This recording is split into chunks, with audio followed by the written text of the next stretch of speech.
thanking the organizers for taking the trouble of organizing this wonderful meeting. So what I'm going to, third one. What I'm going to present today is a sort of summary of the work that we've been doing in the last like 3 to 5 years. And most of the work that's done is basically the work done with my student Vimal Kishore. Okay, so I found this particular image from this magazine, Down to Earth, a very good illustration of the idea of extreme events. Actually, this is the rainfall from October 1 to about first week of December in Chennai. So this red line that you see is actually the long time average. And so these are the large deviations or extreme events. So you could see that these ones are pretty far from what you would expect on an average.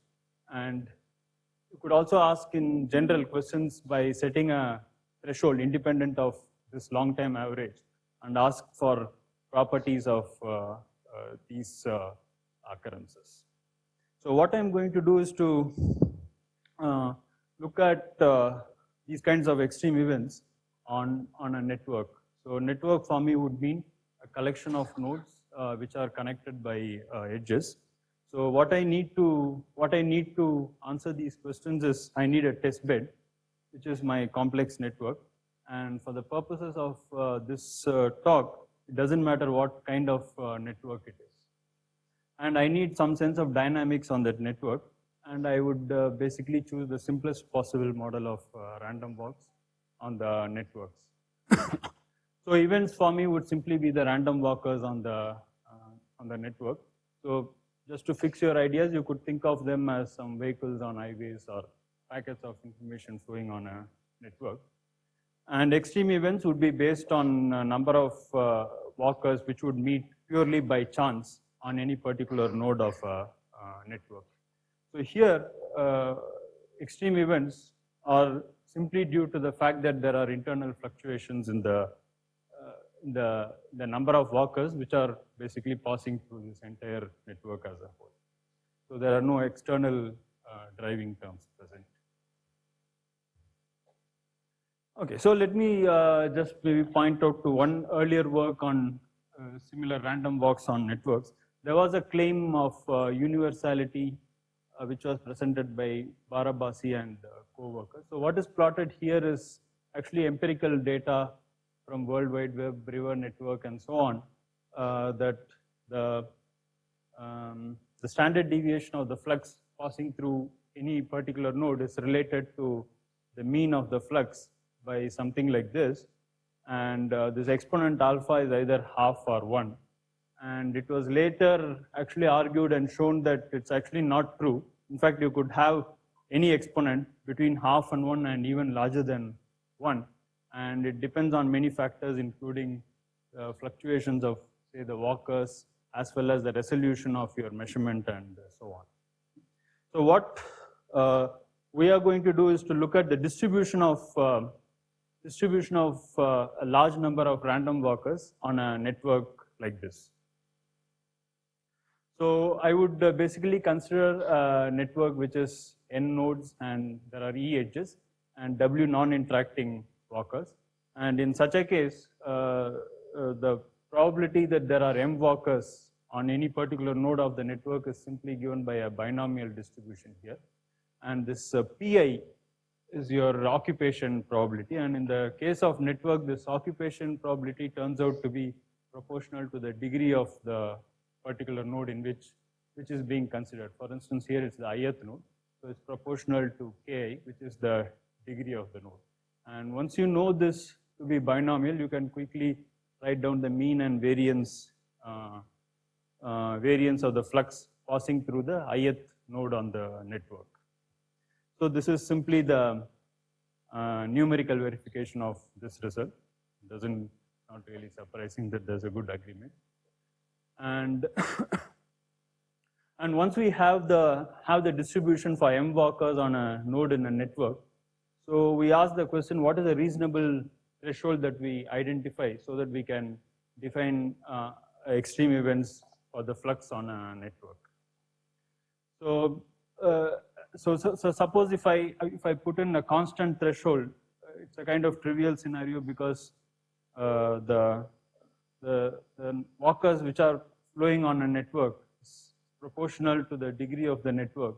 So the nodes which have very small degree would have fewer number of walkers, and the hubs on the network would have large number of walkers.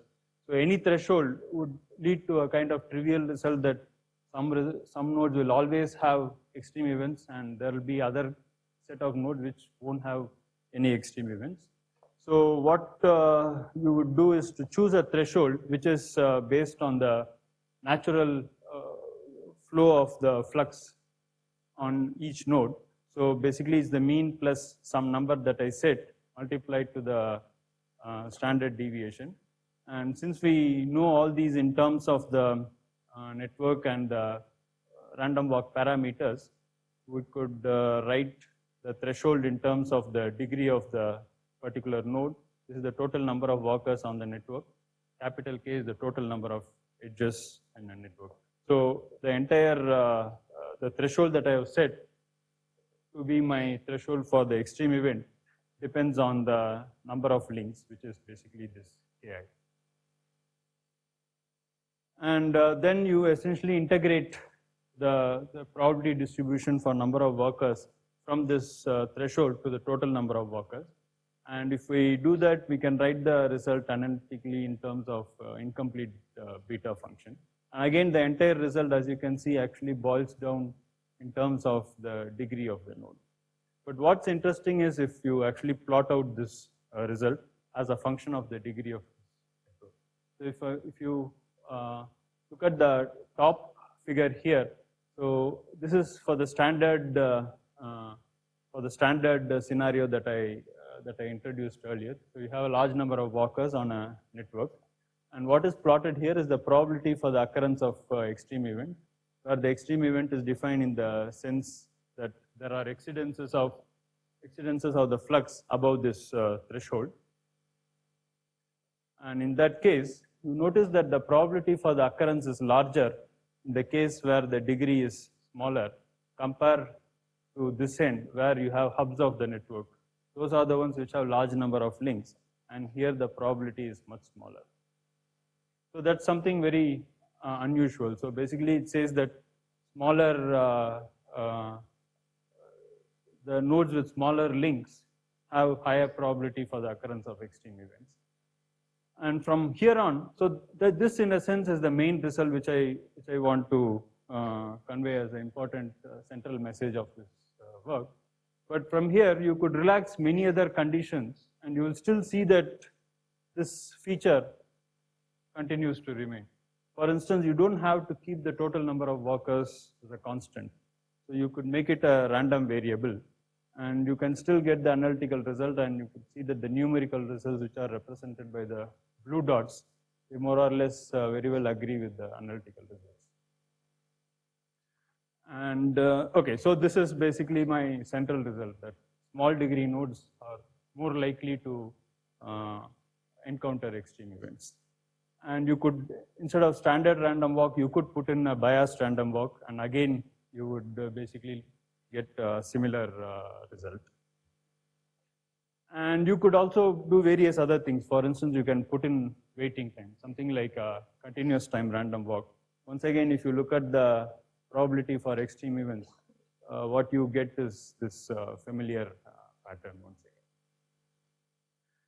And you could always complain that I have chosen the threshold, especially that Q, which I could have chosen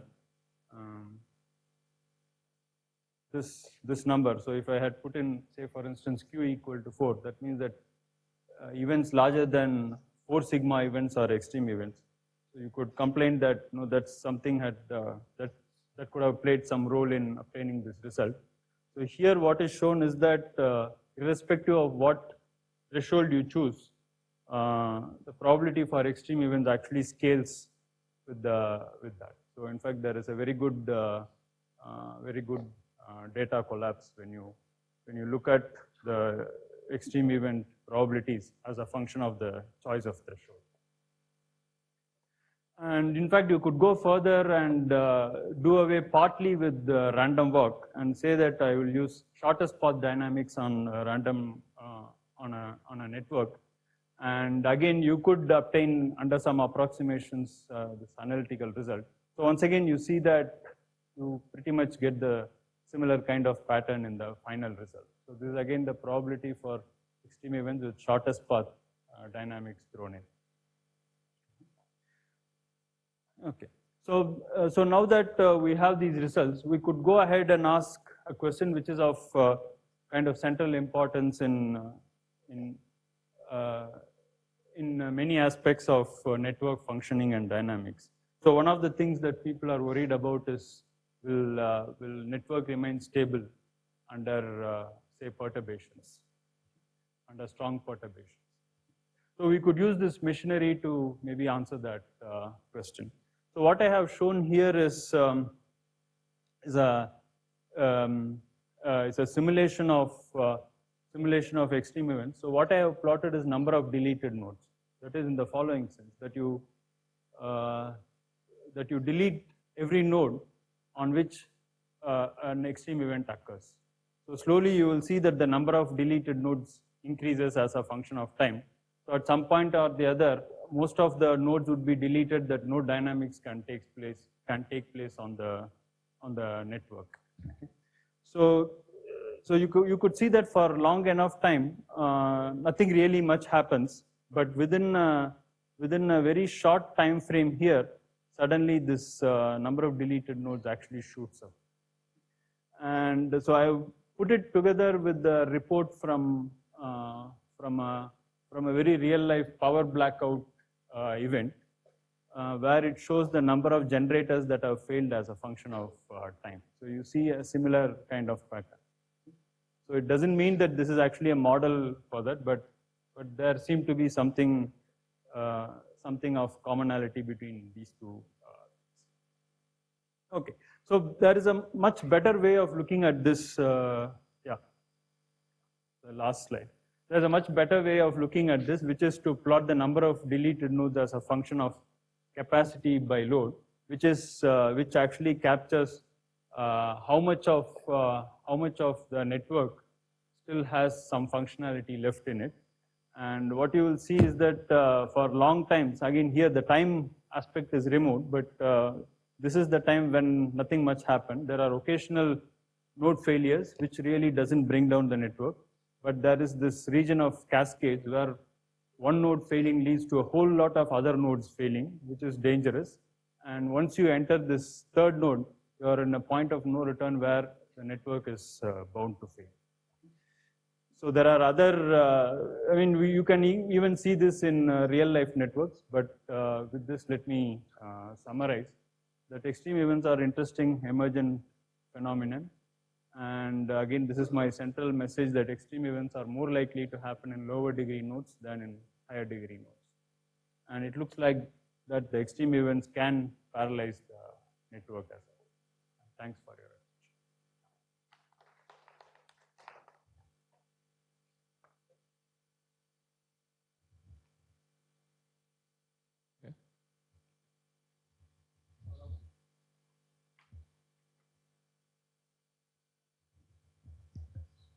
Have you explored what will happen if Q itself depends on Ki? That is, if it's itself depending on Ki. So yeah, I understand. Yeah, no, we have not done that. I can't imagine. Yeah, what would happen, because we've taken Q to be a constant. Now you want that to be a variable as well. Effectively, that means that the threshold is going to be even nonlinear function of Ki itself. So in general, if I tune that Ki which is there in threshold, it's going to change this behavior that I showed you. I mean, that is known, but not the way that you suggested.